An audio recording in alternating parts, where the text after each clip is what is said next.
They've been brought up on an iPad. Their friends have been brought up on an iPad. They only hear what's going on in their own little sphere. They don't know anything else. So I think it's also dumbed down the generation as well. They see that hard work. They see their parents working their asses off trying to pay off a house, and their parents are struggling. Their parents don't have time for them, and they're out sometimes causing havoc. Some of them are really good kids, though, but a lot of them are out there causing havoc sometimes.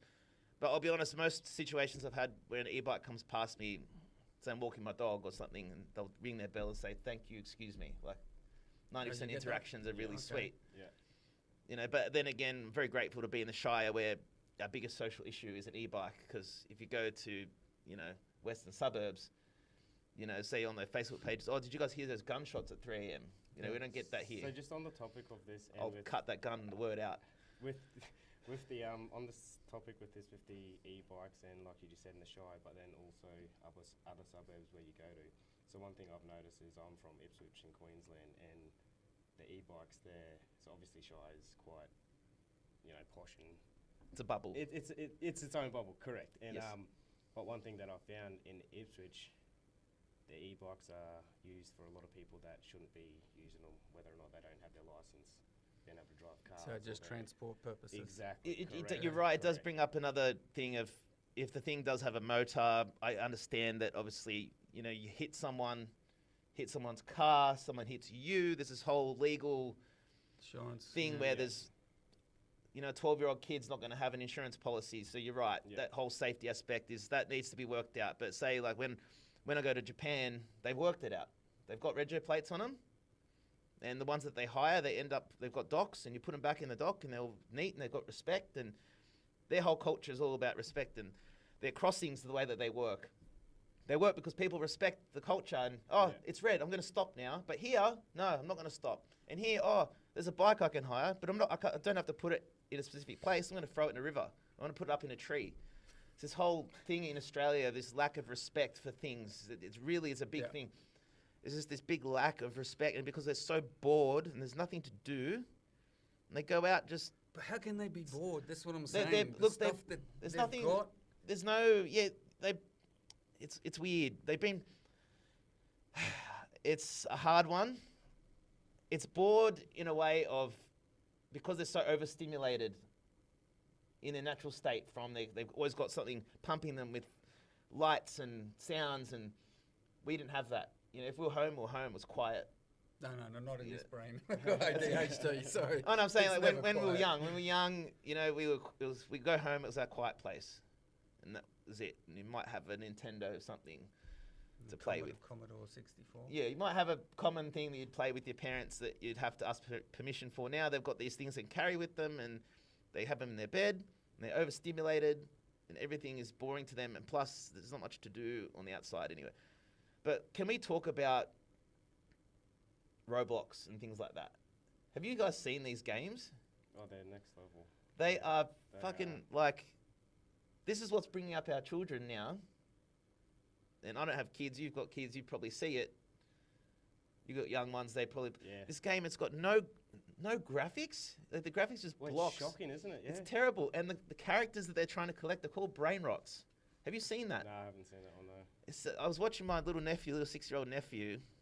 Sorry, I shouldn't say it. But my little 6-year-old boy was, I'll be all right. Little 6-year-old boy watching this show on YouTube, watching these streamers playing Roblox. So he just sits there watching other kids play Roblox on YouTube, staring at it. And they're going, upgrade your Brainrot to proceed. And the character that they're trying to collect is called a Brainrot. They're not even hiding it from us anymore, the term Brainrot. They're literally trying to rotify the kids' brains. I'm sorry. I haven't seen this one, but... It's a thing. Roblox, I'm going to get some good content out of that clip just there.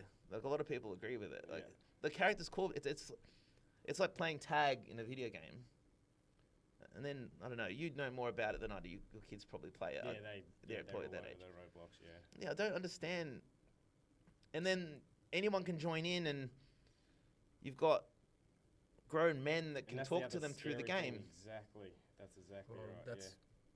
And that's it's like Habbo Hotel for the new generation. I think that's the biggest thing too, because a lot of parents nowadays tend to think that the outside, I'll keep the kids inside, give them technology because it's safer than letting them out. But then, perfect example, Roblox with, adults on there. You as don't well, know who which you're that- talking to. Yeah. That's exactly right. Because anyone can jump It's- on and have an avatar, and then they're talking to your kids. And look, not every bloke on there is bad, but there are bad guys out there. You don't want to expose. You don't know what they're talking, who they're talking to, what they're doing, and it don't. But it's a scary world, and never had it easier or harder at the same time in life. Oh, this is And where they're- it's debatable for me. I really, because I get that Yep. a bit from people. Yep. And saying, like, everything is so easy for you guys. Now you dictionaries and encyclopedias, it's Google, or it's chat, or It's it's easier- something else. It's Yeah. so quick and just... Yeah, you're right. You're right in that respect, but at the same time, it's never been easier to access information, but it's never been harder because there's so many people accessing the information and competing with you. So Yeah, but that's like anything. If if I left school and I'm going to go for a trade, just say you went for a trade as well. Like, Yeah. you're a plumber by trade, I'm a bricklayer by Yep. trade. So I go through TAFE. Yep. Do my 3 years plus 1 year with the boss. You do the same thing. You come out qualified.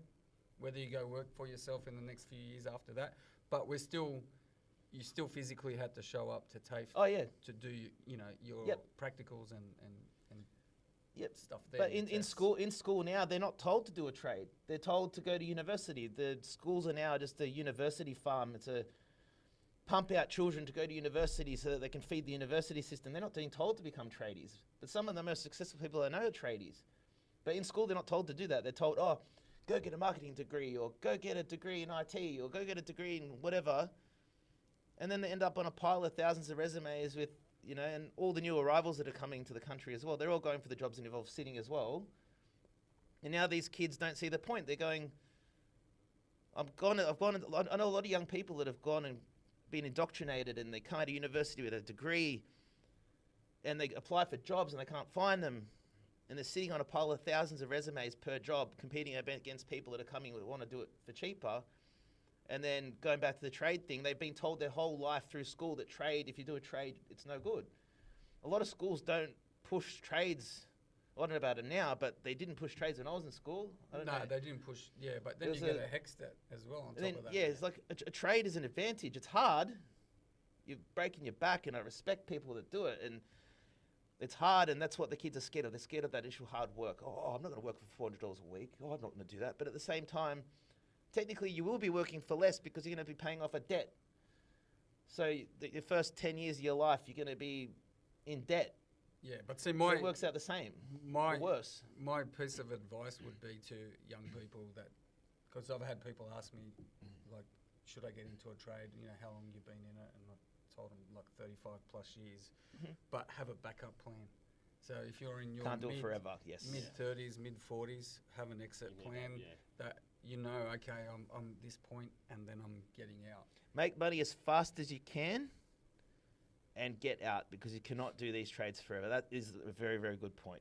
But see, I'm the old school, whereas I didn't have a backup plan. That's and okay. I just worked, and obviously it's expensive bringing up kids and divorce and everything else. But, that's understandable. but Yeah. you deal with whatever you get dealt with in life, and you just move forward and keep going. So at the moment, I don't know what my backup plan is. I sort of do, but it's not that I can click my fingers and then just But change. the thing is with style. that, like a backup plan, like every backup plan that you could think of, someone else is doing it. Anything that's easy, there's a million people all over it. At least with being a brickie or a plumber or a sparky or whatever, at least there's that degree of difficulty in the job where it hinders people from wanting to do it, so there's less competition. But the easier it is on the body, the more people that do it, I've noticed in society. I've noticed that a lot of people just want to do it easy and sit in an office and get the train. That's the young kids. But That's that's the the young young I've noticed too is, and again, it's this generation with technology and everything that's going on, and our social medias. I've found that a lot of kids look up to a lot of these influencers, and the ones that preach having all these fast cars and all the money and all that sort of Rolexes stuff, and- and you know, and it's easy to post a video, go viral, get, you know, 1 million subscribers, and you know, make money on that, you know, rather than go out and do your 4-year trade and bust your ass and actually know what hard work is. They're you know, you know what scammers, I a lot of mean? them. It's hard. Like it's You're 100% right. I get a lot of young guys, especially young guys that have worked for me in the past or have done work experience for me and stuff. They're still in school, and they're constantly getting these videos on Instagram that you were saying. These guys that go hire a Lambo, they go hire a Airbnb somewhere and say, "Look at my life. I did this with crypto. Yep. Buy my course, and you can live like me." And they think that they can do this too, but really, it's a really small percentage that maybe